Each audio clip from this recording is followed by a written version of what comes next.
मैं आपको यह बताना चाहता हूं कि इजराइल ने अपने सबसे बड़े दुश्मन को मारने के लिए मौका भी ऐसा चुना जब इस्माइल हनिया ईरान के नए राष्ट्रपति मसूद के शपथ ग्रहण समारोह में शामिल होने के लिए पहुंचा।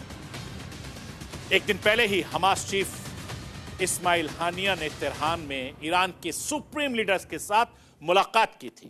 तेहरान में ईरान के मंत्रियों और बड़े नेताओं के साथ साथ हानिया के मेल मुलाकात की तस्वीरें लगातार सामने आ रही थी। इजराइल का शैतान कहे जाने वाला हानिया ईरान का राष्ट्रीय मेहमान था और वो ईरान की राजधानी तेहरान में जिस तरीके से जिस घर में रुका था उसकी एक गार्ड समेत हत्या कर दी गई। इस्लामिक रिवॉल्यूशनरी गार्ड कॉर्प्स यानी IRGC ने इसकी पुष्टि भी की है।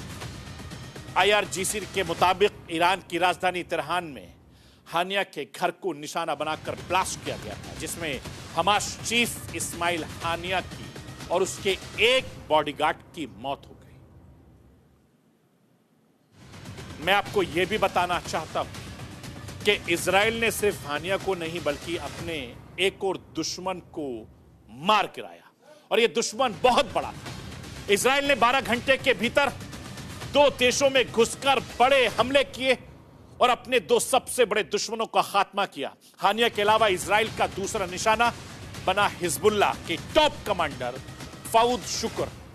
फऊद को इजराइल ने लेबनान की राजधानी बेरूत में मार गिराया।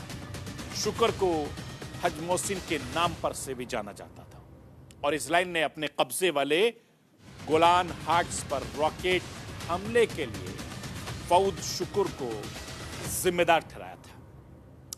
इजरायली सेना के एक बयान में कहा गया कि हमारे लड़ाकू विमानों ने बेरूत में आतंकी संगठन हिजबुल्लाह के टॉप कमांडर और इनकी रणनीतिक इकाई के प्रमुख फऊद को मार गिराया। अब यह समझ लीजिए कि इजराइल के निशाने पर हिजबुल्लाह आखिर क्यों था। मैं आपको राष्ट्र की आवाज के जरिए समझाना चाहता हूं। 27 जुलाई की शाम को उत्तरी इजराइल के एक फुटबॉल मैदान को हिजबुल्लाह ने रॉकेट से निशाना बनाया था। इस रॉकेट हमले में 12 बच्चों की मौत हो गई। इस हमले के बाद से इजराइल ने बदला लेने की कसम खाई थी, हिजबुल्लाह को अंजाम भुगतने की धमकी दी थी। फऊद हिजबुल्लाह के सेक्रेटरी जनरल हसन नसरुल्लाह का राइट हैंड हाथ था और वो हमलों ऑपरेशन की योजना बनाने में नसरुल्लाह का सलाहकार था, माहिर भी था। मैं आपको यह भी बताना चाहता हूं कि 7 अक्टूबर 2023 को हमास ने इजराइल पर सीरियल हमला कर पूरी दुनिया को चौंका दिया था। हमास के आतंकी संगठन हमले में इजराइल ने 1200 से ज्यादा लोग मारे गए थे।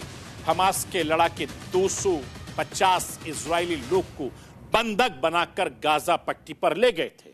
हमास अभी भी इजराइल के 150 लोगों को बंधक बनाकर रखे हुए हैं और यही वजह है कि हमास और उसका मुखिया इजराइल की हिट लिस्ट में सबसे ऊपर था।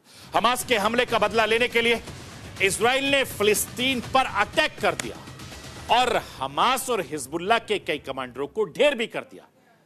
हानिया और फऊद का खात्मा इजराइल के लिए अब तक सबसे बड़ी कामयाबी मानी